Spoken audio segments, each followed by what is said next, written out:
Bueno, primero, gracias por invitarme al PyCon Colombia. Es mi primera vez estando acá en Colombia y en el PyCon Colombia. Entonces, estoy muy contenta por eso. El día de hoy vamos a hablar sobre cómo optimizar programas.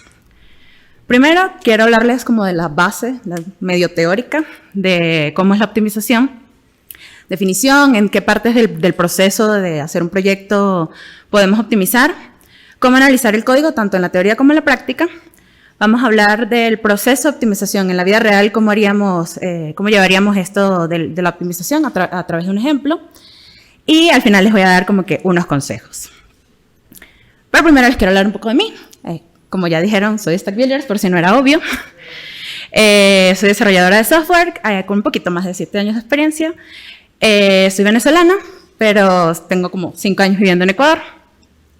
Y en mi tiempo libre me gusta hacer yoga, hacer crafting, manualidades y ver series y mucho anime, como van a ver.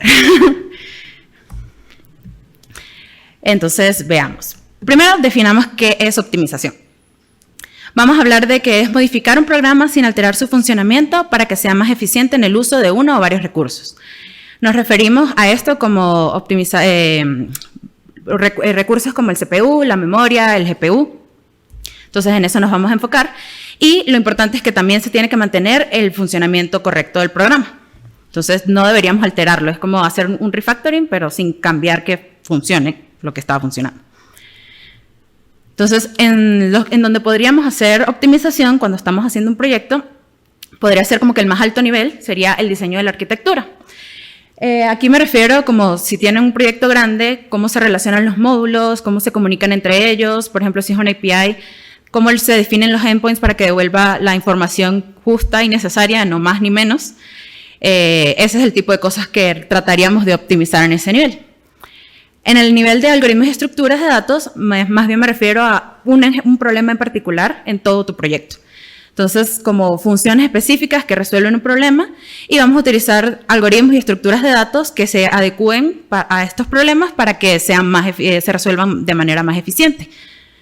Luego tenemos el código, que ya es dependiente del lenguaje. A veces cuando uno está programando, si tratas de traducir de un lenguaje a otro, como que algunos programas se vuelven más ineficientes y no necesariamente tiene que ver con que el algoritmo era diferente o la estructura de datos era diferente, sino simplemente hay cosas que funcionan con las características del lenguaje, funcionan de alguna manera. Entonces, hay que tener en cuenta, por ejemplo, si tiene recolector de basura el lenguaje, si es transpilado, compilado, si tiene evaluación perezosa o no, ese tipo de cosas. Y por último, traducción al lenguaje a máquina, que ya es como que lo más cercano a nuestra computadora. Por ejemplo, los lenguajes que son compilados, como que qué opciones les podemos pasar para que genere un código que sea más eficiente ya al momento de ejecutarse. Nosotros aquí en esta charla nos vamos a enfocar en algoritmos y estructuras de datos. Pero, ¿cómo analizamos el código? ¿Cómo entendemos qué es lo que está funcionando o no funcionando en nuestro código? Tenemos la teoría, que tal vez recuerden de sus cursos de algoritmos, estas notaciones con funciones y cosas. Entonces, tenemos la notación O grande, que si tuviésemos un algoritmo que hay una función que lo define, que sería FDN, que es la que si no se ve bien está por debajo. La notación O grande define como una cota superior, que sería como decir lo peor que podría ser nuestro algoritmo, pensar en el peor caso que le podría pasar a nuestro algoritmo, y a partir de cierto punto podemos decir que nuestro algoritmo nunca va a pasar esa cota superior.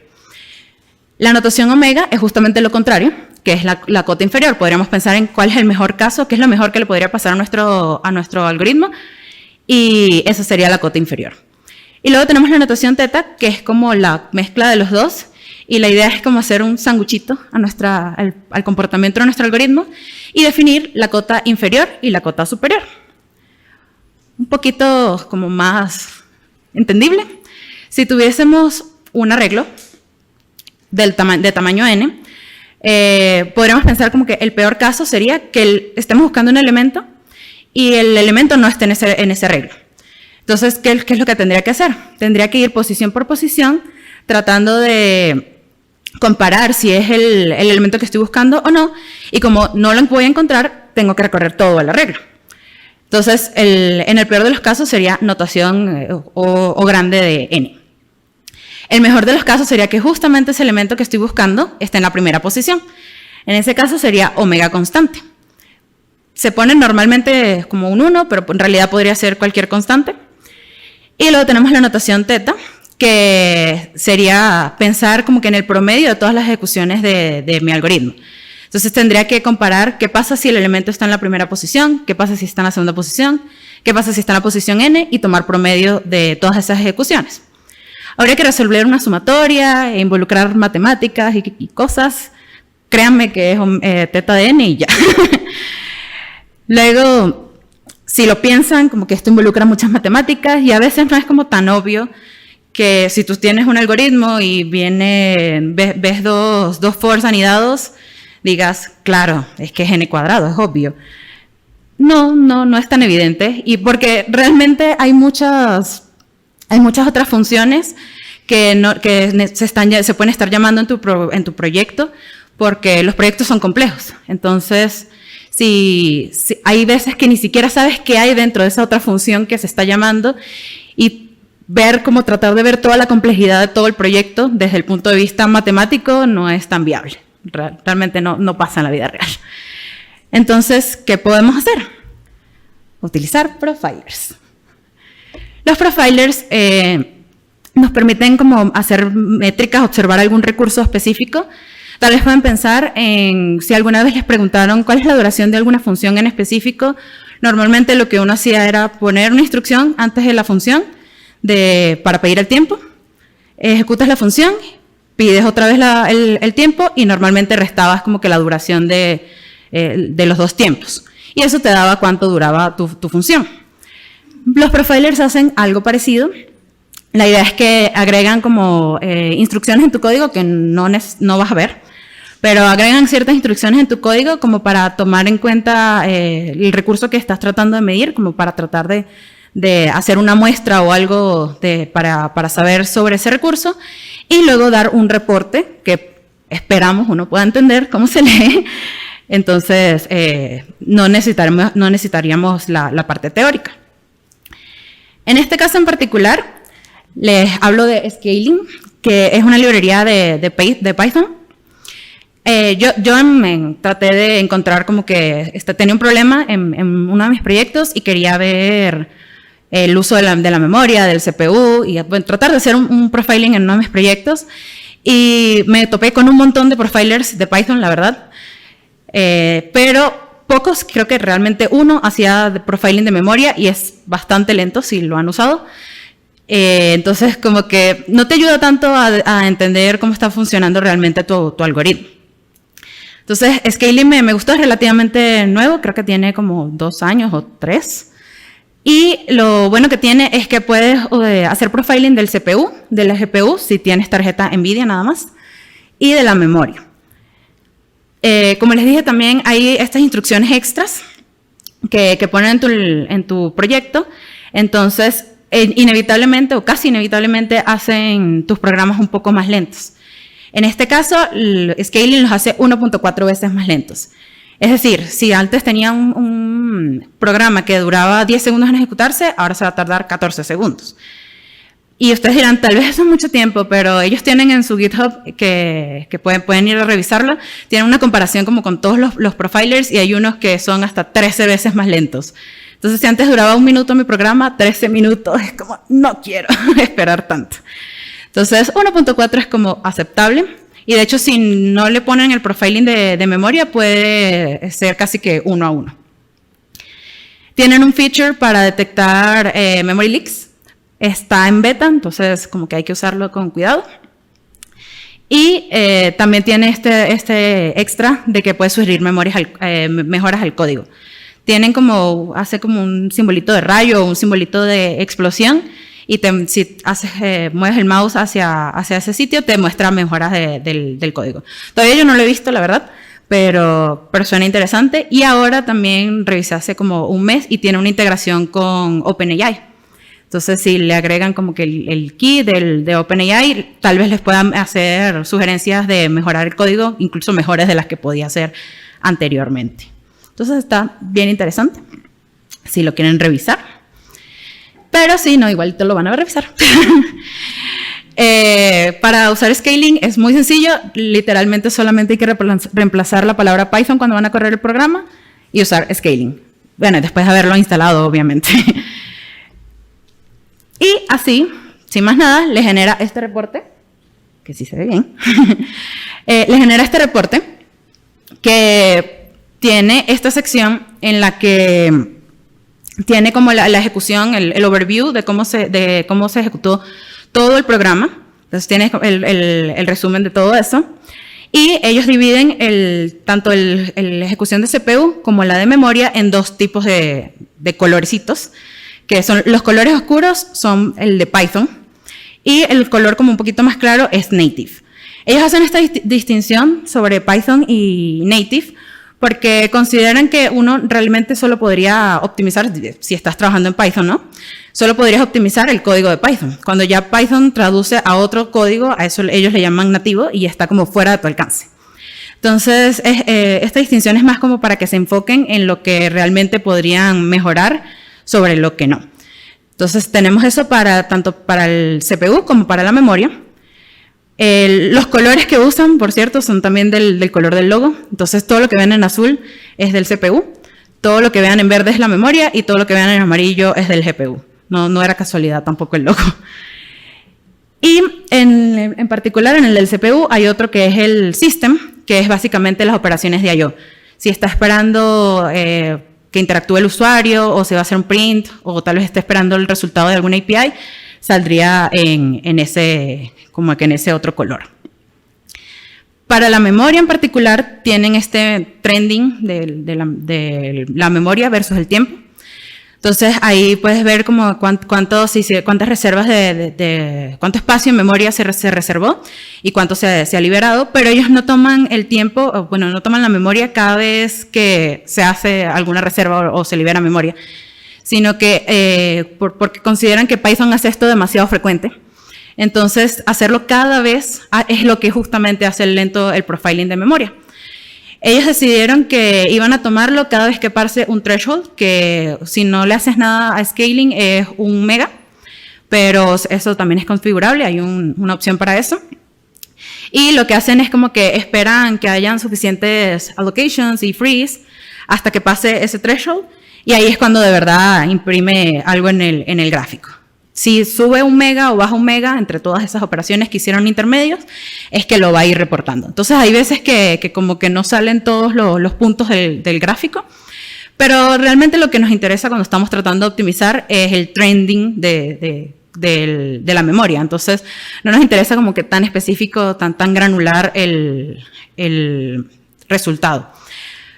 Y además, si se va a tardar muchísimo más, pues igual se va a distorsionar. Entonces, este parece como que suficientemente correcto y que te da suficiente información para usarlo. Luego tienen en el profiler, tienen también en el reporte esto línea por línea de su código. Pueden usar una especie de decorador. No es un decorador porque realmente no importas de ningún lado. Solo scaling lo entiende. Entonces, si tratan de utilizar Python y le dejan esa línea, se queja Python. Entonces hay que estar pendiente de eso, pero lo bueno que tiene esa especie de decorador es que solamente te sale el profiler, solamente te sale la información sobre esa función específica a la que le pusiste. Si tienes un archivo de 1000 líneas o lo que sea, tal vez no te interesa ver todas las funciones que están ahí, entonces puedes enfocarte en lo que realmente importa. Y para cada una de esas líneas que sí te aparezcan, puedes ver tanto el tiempo, la memoria, el GPU, y tienen esta otra columna que es la de copy. Ellos agregaron esta columna como pensando en si estás transformando estructuras de datos, por ejemplo, de código Python a código nativo. Por ejemplo, si usan NumPy, normalmente no está corriendo en Python, sino directamente ya, por ejemplo, en C. Entonces, si tratas de castear NumPy a alguna estructura de datos de Python y la devuelves, eso sale en la columna de copy, como que tienes que estar pendiente de que no estés convirtiendo datos de un lado a otro y esa columna ayuda a ver ese tipo de cosas. También tienen por archivo, cómo corrió ese archivo versus todo el programa, si tienen varios archivos en su programa, y les da como que el porcentaje de tiempo de ejecución de ese archivo en específico. Y el total, obviamente, de ejecución del programa. Y aparte de cuando genera este archivo HTML, también genera otro archivo que es un profile.json con toda esta información para que lo puedan reutilizar. O sea, si ya hicieron una corrida y quisieran compararla con otra corrida, podrían cargar otra vez esos archivos y los pueden comparar bastante fácil. Si no son tan fans del HTML, si les gusta más el CLI, también tiene una opción para el CLI. Lo que hace es es que termine la ejecución de tu programa y luego imprime un reporte. Si se dan cuenta, aquí el reporte tiene como los porcentajes de uso de cada cosa. Y no es que en el HTML no salga, sino que hay que pasar el mouse por encima y ahí sale también cuál es el valor exacto de cada una de esas barritas. Entonces, no se pierde información de un reporte a otro, simplemente es cuestión de preferencias. Listo. Veamos entonces ya práctico cómo usaría uno un profiler en la vida real a través de un ejemplo. El ejemplo es el lanzamiento Globo, tal vez lo conozcan como el lanzamiento huevo cocido, no sé qué otro nombre le habrán inventado, la verdad. Pero la idea es que tengo un edificio y por alguna razón tengo unos globos de agua que quiero lanzar y ver si se rompen o no. Quiero encontrar el piso en el que, a partir del cual estos globos se empiezan a romper, pero también quiero tratar de hacer el menor número de intentos posible. Entonces, si tuviésemos, por ejemplo, 3 globos y 5 pisos, digamos que yo quiero ir al 4º piso y lanzo mi globo. Pueden pasar 2 cosas. Una, el globo se rompe. Si el globo se rompe, puedo asumir que todos los pisos que están por encima de ese que acabo de probar, también se va a romper. Entonces, no vale la pena que trate de probar esos pisos porque sé que se van a romper. Tendría que probar todos los pisos que están por debajo. Caso contrario, si mi globo no se rompe, tendría que probar todos los pisos que están por encima, porque ya sé que todos los pisos que están por abajo tampoco se va a romper. Entonces, lo que queremos encontrar es el mínimo número de intentos en el peor escenario, siendo los escenarios esos dos que les acabo de mostrar, de si se rompe el globo o no. Eso viene definido por esa recursión, que db es como que drop balloon, es el nombre de la función, y la idea es que si, por ejemplo, se rompe mi globo, que sería el primer caso, quiere decir que ya no tengo uno de los globos, entonces sería b-1, siendo b la cantidad de globos. Desde el piso que tira el globo, serían revisar todos los pisos que están por debajo. Entonces sería x-1, siendo x el piso desde el que lancé mi globo. Y el caso contrario es si no se rompió mi globo, puedo usarlo otra vez. Entonces tengo la misma cantidad de globos, pero tengo que revisar todos los pisos que están por arriba. Siendo f el tamaño de mi edificio, lo que tengo que revisar, menos x, que fue donde lancé el globo. Entonces quiero encontrar el peor escenario, por eso tomamos el máximo. Y de todos los escenarios, de haber lanzado el globo de todos los pisos, quiero encontrar el mínimo número de intentos. Sumamos 1 porque el intento actual cuenta. Entonces ese es el 1 más. Y lo primero que hacemos cuando queremos optimizar es encontrar una solución fácil, la más rápida, la primera que se ocurra. Entonces, lo primero que se me ocurre es divide and conquer, que, bueno, en español, dividir y vencerás. Básicamente consiste en picar tu problema en sus problemas más pequeños, con la esperanza de que esos problemas más pequeños sean más fáciles de resolver, y vencerlos o resolverlos, cada subproblema, en este caso de manera recursiva. Y al final combinar esas soluciones, que combinar en este caso sería como tomar el mínimo, tomar el máximo, sumarle 1, y eso. Entonces, el código se vería un poco así. Les hablé de la recursión, pero no les hablé del caso base, porque si no esto se va a quedar para siempre ahí corriendo. Entonces, el caso base sería, si no tengo globos, no tengo problema, no hago nada. Luego, si tengo un solo globo, lo único que puedo hacer, no hay como lanzamientos audaces que pueda hacer, entonces lo único que puedo hacer es ir piso por piso, tratando de lanzar mi globo, ver si se rompe, y si no se rompe, en el peor de los casos, tengo que lanzarlo por todos los pisos. Entonces, por eso devolvemos la cantidad de pisos.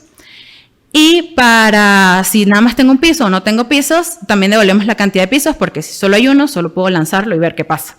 Y si no hay pisos, tampoco hay problema. El caso recursivo es lo mismo que les mostré anteriormente, el tomar el máximo por todos los intentos, por todos los pisos, que es esa lista que vemos ahí, tomar el mínimo de todos esos intentos. Entonces, corremos scaling y vemos el reporte que genera. No sé si se ve bien el reporte. Sí, ok. Bien. Entonces, esto lo intenté con 3 globos, 25 pisos. Hay el tiempo de ejecución, 3 globos, 25 pisos no son tanto, pero el tiempo de ejecución igual son 406 segundos. O sea, esperé casi unos 6 minutos o más de 6 minutos. Corríjame las cuentas ahí. Pero hay que esperar un tiempo para un problema que no es tan grande. Entonces, ya vemos que la cosa como que no va tan bien. Pero bueno, sigamos viendo el reporte. La mayoría del tiempo, la mayoría del CPU obviamente lo usa en Python. No, el único que usa como del system es que hice el print de la solución. Y si vemos el tren de memoria de toda la ejecución del programa, hay como bastantes picos. O sea, ahí sube mucho, baja mucho, sube mucho, baja mucho. O sea, reserva mucha memoria, baja mucha memoria. El pico de reserva de memoria es de 3.1 megas. Y esta tendencia que tiene de subir y bajar realmente viene por 2 cosas. La primera es la recursión. La recursión involucra dejar un espacio en memoria, dejar un thunk de ya voy a volver a resolverte, quédate ahí un segundito. Entonces tienes que guardarte este espacio de memoria para cuando vuelvas de toda la recursión. Y lo otro es que tenemos una lista donde estamos generando toda la recursión para poder sacar el mínimo. Necesitamos esperar que todos los pasos recursivos terminen para poder tomar ese mínimo. Entonces, lo primero que queremos hacer es ver si podemos mejorar un poquito ese tren de la memoria, como que tanto pico, tanto valle. Y hacemos este cambio. Y ustedes dirán, no hay ningún cambio, me equivoqué de lámina. Pero no, sí hay un cambio. Es pequeñito, pero cambiamos los corchetes de usar lista a usar un generador. Entonces, la diferencia es que Python, los generadores lo usan con evaluación perezosa. Es decir, no tiene que esperar a evaluar toda la lista para poder darte un resultado, sino que evalúa exactamente lo que es necesario. Entonces, si nada más necesitabas un elemento y tenías 5.000 elementos, solo se va a enfocar en darte el primer elemento y el resto no importa porque no los necesitabas. Entonces, aquí como que Python puede interpretar esto de mejor manera. Y el mínimo en particular lo va calculando básicamente en los primeros 2 elementos y después va moviendo los siguientes 2 elementos y así. Entonces, vemos que mejora un poquito la memoria. Ya no tiene este pico de 3 megas, sino 2. Sí vemos que igual sube y baja, porque eso es consecuencia de la recursión, más de que de la lista. Entonces, todavía no nos podemos como que liberar de eso. Pero también vemos que solamente por haber hecho eso ya bajó el tiempo de ejecución. Estábamos antes en 400 segundos, aquí estamos en 284. Entonces, mejora un poquito. Pero realmente el problema del problema es que no estamos invirtiendo demasiado tiempo en resolver las mismas cosas. Si lo piensan, con el mismo ejemplo de 3 globos, 25 pisos, tendríamos que resolver 2 globos, ningún piso, 3 globos, 24 pisos, un montón de otros casos en medio, 2 globos, 23 pisos y todo eso. Si bajamos más en la recursión, ya vemos que se empiezan a repetir los casos recursivos. Y si bajamos aún más en el árbol de recursión, todos estos se empiezan a repetir. Y entonces estamos pasando la mitad de la ejecución del programa o más en simplemente resolver cosas que ya sabíamos. Era como tropezarse con la misma piedra una y otra vez. Entonces, ¿qué podemos hacer para mejorar? Programación dinámica. La idea detrás de programación dinámica es que vas a cambiar el tiempo de uso de CPU, el tiempo de ejecución, por memoria, por espacio en memoria. Entonces, es un trade-off, ¿no? Pero la idea es que en vez de calcular y bajar por toda la recursión, lo que queremos es guardar las soluciones que ya habíamos calculado en una tabla, en algún espacio en la memoria, y usar esas soluciones para no tener que bajar en la recursión, sino que ya estaban como precalculados, ¿no? Pero para usar programación dinámica tenemos que cumplir con 2 condiciones. La primera de ellas es que los subproblemas estén solapados. que es lo que les acabo de explicar exactamente, resolver el mismo problema varias veces. Y la segunda, que es un poco más raro el nombre, es que necesita tener subestructura óptima. Es decir, cuando quiero resolver mi problema original, los problemas en los que lo piqué necesitan estar incluidos, esos resultados necesitan estar incluidos en la solución óptima. Es decir, mi problema original necesita la solución óptima de los problemas más pequeños. Entonces, eso también se cumple en este ejercicio cuando vemos que necesitamos tomar el máximo de las otras dos escenarios, de si se rompe el globo o no se rompe. Entonces, cumple con las dos condiciones. Hay dos maneras de hacer programación dinámica. Una de ellas es como empezar desde los problemas más abajitos, que se le llama bottom-up approach, que es tratar de resolver como que los problemas más chiquititos hasta llegar al problema más grande, utilizando una tabla y encontrando las soluciones. La otra solución es utilizando memorización, que es empezar desde los casos más grandes y luego ir a los casos más chiquititos. Memoization es algo que es como muy común usar, es algo que gusta bastante, y Python de hecho incluye una instrucción para hacer memoization. Entonces, tenemos un decorador que, si se dan cuenta, este es exactamente el mismo código que les mostré anteriormente, lo único que agregué fue una línea y ya, y es con este decorador de @caché. Y lo que hace internamente es agarrar todos los argumentos de mi función y usarlos es como internamente está representado como un diccionario. Entonces, toma los argumentos de mi función y los usa como clave, y lo que sea que devuelva mi función lo va a usar como valor. Entonces, la siguiente vez que yo pregunte por justamente esos mismos argumentos, en vez de tratar de calcular toda la recursión, solo me va a devolver lo que ya sabe. Entonces, eso esperamos que nos ayude. Y sí nos ayuda. Si en realidad ni siquiera Scaling puede correr el programa, con los mismos 3 globos, 25 pisos, Scaling dice, no, el programa no corrió por suficiente tiempo, entonces nada que hacer. Y ya, ganamos, ya lo logramos, todo bien. Pero yo dije, bueno, vamos a ver qué pasa cuando tenemos más globos y más pisos. Si lo intentaba con que fue el siguiente experimento, si lo intentaba con 110 globos y 300 pisos en nuestra solución anterior, creo que mi computadora hubiese muerto, la verdad, con eso. Pero lo intenté haciéndolo con memoization, y primero vemos que ni siquiera se ve el timeline de la memoria, como que sube, baja. Realmente es un punto, que lo único que pudo detectar Scaling, que dice que el máximo es de 2.1 megas. Entonces, estamos más o menos igual que de uso de memoria, por lo menos el pico, que antes, pero ahorita estamos invirtiendo también un tiempo no solamente en algunos pasos de la recursión, porque no nos hemos librado de la recursión, pero también tenemos un espacio en memoria, que de paso Python no mata ese espacio en memoria hasta que termina la ejecución del programa, para bien o para mal. Si, por ejemplo, querías ejecutar la función justo después, ya no tienes que esperar a que se calcule todo otra vez y obtener tu respuesta, sino que va a usar justamente la tabla que acababa de crear. Entonces, eso también es bueno. Si quisieras llamar a la misma función varias veces, el caché también ayuda.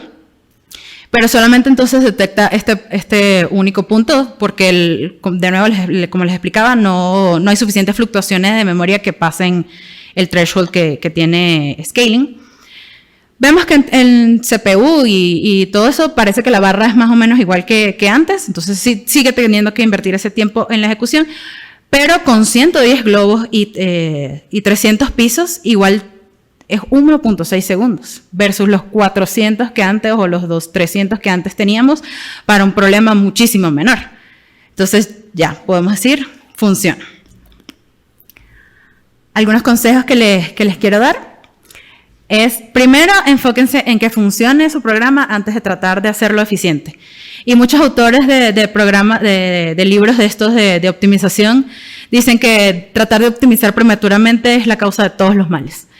Y sí, porque si no funciona es como que estás construyendo un edificio sobre algo que no servía. Entonces, si te enfocas tanto en tratar de hacer optimización, tal vez te pierdes de la correctitud del programa. Entonces, primero que funcione y luego que sea eficiente. Luego quieren identificar qué función es la que causa el cuello de botella. Para esto podemos usar lo que vimos, aunque sea de teoría, sirve para un poquito, porque si tienes un programa muy grande, te gustaría como que medio ver, así a simple vista, bueno, no tan a simple vista, pero medio saber a qué le puedes hacer el profiler, como para invertir tu tiempo mejor. Entonces, como que la teoría no hay que botarla a la basura tampoco, pero si no, pueden dejar igual a que Profiler haga su trabajo y les identifique el cuello de botella, les diga qué líneas, qué función es la que se está tardando más o está ocupando más memoria. Y la tercera que les quiero decir es que optimizar un recurso normalmente perjudica otro. Entonces, aquí, por ejemplo, cambiamos el uso del CPU por memoria. Hay veces que, si lo vemos como en macro, aquí en realidad mejoró hasta la memoria, entonces como que las dos cosas iban de la mano. Pero si tratan de optimizar como que todos los recursos para todo, probablemente están perdiendo en legibilidad. Entonces, tal vez vuelvan a ese código y digan, antes lo entendíamos Diosito y yo, ahora solo lo entiendo yo. Digo, solo Diosito. Así que nada, hay que tener eso también en cuenta. Luego, pruebas automatizadas. Como al principio les decía, hay que mantener la correctitud del programa. Entonces, pruebas automatizadas nos ayudan a pensar en que no vamos a romper nada, no vamos a dañar nada, y si dañamos algo, nos va a salvar de ese daño. Entonces, eso sí es siempre útil, incluso si no están haciendo optimización, siempre es útil. Luego, queremos también ejecutar varias veces el profiler y obtener un promedio, porque hay veces que uno piensa, bueno, ejecuté mi profiler y todo salió maravillosamente. Y capaz me topé justamente con el mejor escenario. Entonces le doy mi código a alguien más, todo orgulloso, y luego no me funciona. Funciona en mi máquina, pero no. Entonces, tener como que varias ejecuciones te dan la idea de cómo funcionaría. Luego, lo último es, no hay manera correcta de optimizar, sino es como un arte, ¿no? Tienen que probar diferentes cosas. Y lo único que sí pueden decir es como que esta versión funcionó mejor que esta otra versión, pero podría ser que hay otra versión mejor, podría haber una mejor solución al problema que les acabo de mostrar. Entonces, para concluir, vimos qué es la optimización, cómo usar profilers, la teoría también. Scaling nos permite ver el CPU, la memoria del GPU, y utilizan algún profiler si quieren saber cómo se comportan sus programas y cómo pueden hacer para mejorarlos. Muchas gracias. Si hay preguntas.